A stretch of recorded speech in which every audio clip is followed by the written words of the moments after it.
Salam sejahtera dan salam Malaysia Madani. Nama saya John Sinun, ijazah Sarjana Perubatan dan Kesihatan, ambilan September 2024. Hari ini saya akan berkongsi ilmu kepada anda.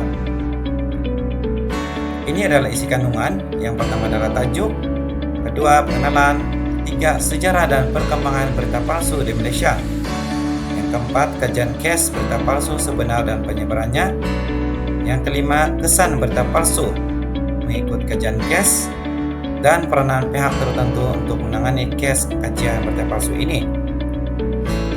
Tajuk saya adalah Aku dan Berita Palsu. Pengenalan. Berita palsu atau fake news merujuk kepada maklumat atau berita yang tidak benar, tidak tepat atau mengelirukan yang disebarkan secara sengaja atau tidak sengaja melalui media sosial. Berita palsu merupakan berita yang tidak sahih dan telah ditularkan kepada orang ramai. Ini adalah sejarah dan perkembangan penyebaran berita palsu di Malaysia, yaitu yang pertama wujud sejak zaman Kesultanan Melaka, yaitu kisah pembunuhan keluarga bendahara Seri Maharaja Tun Matahir akibat onar dan fitnah yang telah disebarkan oleh pihak tertentu dalam Istana Melaka. Dan kedua adalah zaman kolonial ataupun penjajahan dan selepas merdeka. Dan ketiga adalah era politik moden, yaitu era digital, seperti kewujudan media massa, Facebook, TikTok, Twitter, dan sebagainya. Ini adalah peristiwa penting penyebaran berita palsu di Malaysia, yaitu yang pertama adalah Pilihan Raya Umum PRU ke-14.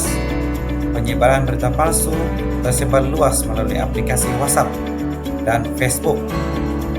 Berita palsu seperti dakwaan jari palsu untuk mengundi dan 1MDB.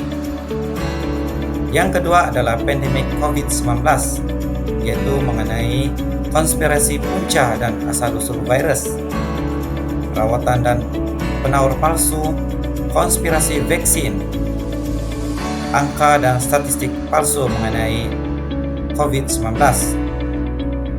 Yang ketiga adalah isu semasa dan politik, seperti isu 3R, pajak, kaum, dan agama. Dan seterusnya adalah isu undang-undang dan penguasaan, yaitu pelaksanaan akta anti berita tidak benar telah diluluskan pada tahun 2018. Dan seterusnya penubuhan task force seperti agensi, SKMM, dan PDRM. Perubahan dalam teknologi dan sikap pengguna. Dalam perubahan dalam teknologi pula, berita palsu tersebar pantas dan meluas, seperti Facebook, apps WhatsApp. Kandungan ini dijana oleh AI, yaitu deepfakes. Seterusnya mengenai sikap pengguna, kecenderungan untuk berkongsi tanpa pengesahan. Terdapat peningkatan kesadaran untuk menilai maklumat yang diterima. Ini adalah case atau kajian tentang berita palsu yang telah tular di seluruh Malaysia, yaitu mengenai dengan dakwaan bahwa vaksin mempunyai chip ID yang telah tular di Facebook pada tarikh 3 Februari 2023 yang telah dimuat naik oleh akaun Facebook Chip Notes. Dalam perkara ini, KM telah menafikan vaksin ini dengan mengatakan vaksin COVID ini adalah selamat, berkualiti dan berkesan, dan tidak mengandungi microchip seperti yang didakwa. Yang kelima adalah kesan berita palsu vaksin COVID-19. Yang pertama kepada masyarakat, yaitu yang pertama adalah memecah belah masyarakat, yaitu menimbulkan rasa benci dan permusuhan antara kaum, agama, atau kumpulan tertentu. Dan yang kedua adalah menimbulkan kekeliruan dan kebimbangan. Berita palsu boleh menyebabkan panik dan tindakan yang tidak rasional. Sebagai contoh, berita palsu tentang vaksin COVID-19. Dan ketiga adalah peningkatan ketidakpercayaan. Masyarakat menjadi skeptikal terhadap semua maklumat, termasuk berita sahih dan daripada sumber yang dipercayai.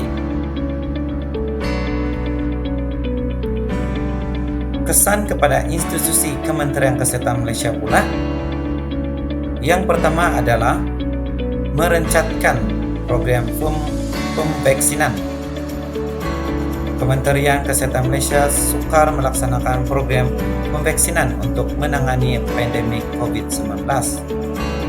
Yang kedua adalah merosakkan reputasi, yaitu menjejaskan kredibiliti institusi Kementerian Kesehatan Malaysia dalam menangani pandemik COVID-19. Kesan seterusnya yaitu kepada negara, khususnya kepada ekonomi. Pemulihan ekonomi yang perlahan, yaitu keengganan vaksinasi akibat berita palsu melambatkan proses pembukaan ekonomi secara menyeluruh. Yang kedua adalah beban kos rawatan, yaitu peningkatan kes stroke dan kematian akibat keengganan vaksinasi meningkatkan kos rawatan kesehatan awam. Dan yang ketiga adalah kerugian keuangan. Terdapat kes-kes penipuan berkaitan vaksin palsu dan sijil vaksinasi. Peranan untuk menangani isu ini, yaitu salah satu di peringkat kerajaan pula, yaitu penguasaan undang-undang sedia ada. Yaitu yang pertama adalah Akta Anti Berita Tidak Benar. Yang kedua adalah agensi penguatkuasaan seperti polis di Raja Malaysia dengan kerjasama dengan Suruhanjaya Komunikasi dan Multimedia Malaysia SKMM. Yang ketiga adalah pembukaan kertas siasatan dan pendakwaan. Peranan melalui media sosial pula adalah yang pertama, penyebaran maklumat sahih dan pendidikan awam, sumber rasmi tentang vaksin COVID-19 melalui agensi kerajaan seperti Kementerian Kesehatan Malaysia. Yang kedua adalah kempen kesedaran berita palsu melalui platform Facebook, Instagram, Twitter, TikTok dan sebagainya.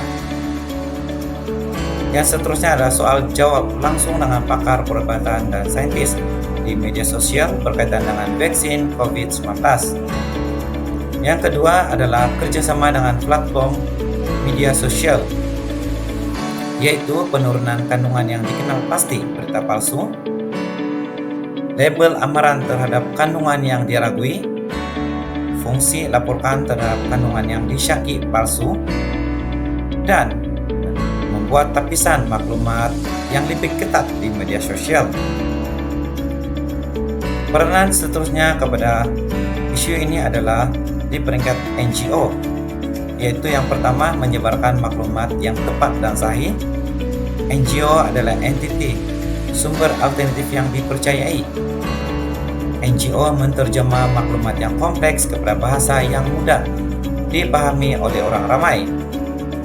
Yang kedua adalah memerangi berita palsu secara langsung, yaitu NGO menumpukan fakta semak atau fact checking, melancarkan kesadaran awam seperti media sosial, ceramah komuniti, melaporkan berita palsu seperti SKMM. Yang ketiga adalah membina daya tahan media, yaitu media literasi. NGO mengadakan literasi media seperti program latihan atau bengkel, membentuk pemikiran yang kritikal. Peranan yang seterusnya adalah di peringkat rakyat ataupun secara individual. Yang pertama adalah berpikir secara kritikal dan menilai kesahihan maklumat. Jangan mudah percaya atau berkongsi maklumat yang tidak sahih. Rakyat digalakkan untuk menyimak sumber maklumat vaksin seperti KKM ataupun WHO. Yang kedua, tidak menyebarkan berita palsu. Rakyat digalakkan jangan berkongsi sembarangan. Berhenti rantaian maklumat palsu. Yang ketiga, melaporkan berita palsu yaitu melaporkan kepada pihak berkuasa seperti SKMM atau PGRM. Yang keempat adalah mendapatkan maklumat dari sumber resmi,